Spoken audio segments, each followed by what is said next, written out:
আর ছাদ বাগানের এই যে সবজি ব্যাট, এই সবজি বেটে দেখে আসেন এই যে ছোটো ছোটো এই ধরতেছে, এই যে ওলকপি ধরতেছে এবং আরও বড় হবে, এখন ধরা শুরু করলো।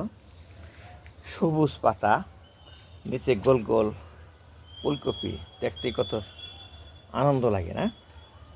তো এর আগে কিন্তু এখানে অন্য গাছ ছিল, সেটা ওঠানোর পরে আবার ওলকপি গাছ লাগাইছি। সেই ওলকপি গাছে অল্প দিনের মধ্যেই ওলকপি ধরেছে, কিছুদিন পরে দেখবে যে ওলকপি বড় হয়েছে খাওয়ার মতো। এই ওলকপি এর তরকারি রান্না করেও খাওয়া যাবে, অথবা সালাদের সাথে কেটে কেটেও খাওয়া যাবে। আমার ছাদ বাগানে সবজি বেডে ওলকপি গাছ,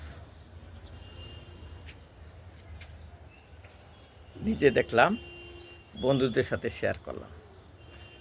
আনন্দই আলাদা রকম, অন্যরকম আনন্দ।